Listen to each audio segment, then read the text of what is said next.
Good afternoon, everyone. This is Christy with Ahn Company. It's Monday, October 28th. I'm going to go over the markets with you for the day. A very quiet trade. We got grain inspections about 10 o'clock this morning, and they were extremely poor for corn, and that was a limiting factor. And this was something we were very concerned about, is that we might be pricing ourselves out of the world market for a while when we get close to $4.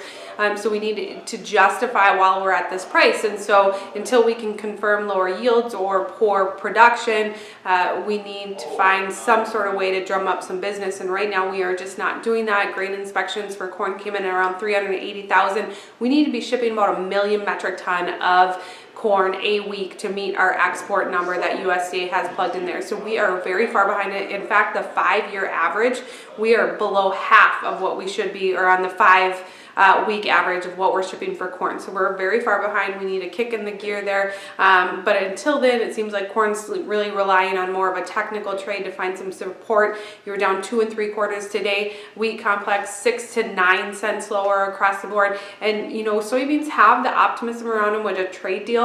They had great grain inspections today. They were extremely large, but we just couldn't get soybeans going without a friend. So they were up 5 at one point, ended up only closing up a half-cent on the fact that everything else was a little bit weaker here. We have limited news out of the U.S.-China trade talks right now, and that's probably the limiting factor to soybeans, if there is one, is that we just don't know what is going to be in that, and are you going to see China make large purchases.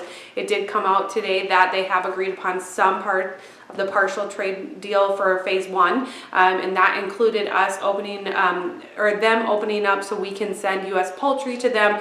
In return, we will buy cooked poultry from them and catfish, and we feel like this is maybe something we might see more common, is that they'll buy our goods from us, but we buy a finished product from them because their labor is so much cheaper. So trying to decipher that and trying to get through that, but there wasn't any information on soybeans or any of the major ag products right now, and so that's why you saw this market kind of struggle today. We'll see where harvest potential is here this afternoon. Over the meat markets, very quiet there as well. Live cattle up 75 cents, feeders mixed with front month up 35, and then lean hogs up 75 cents.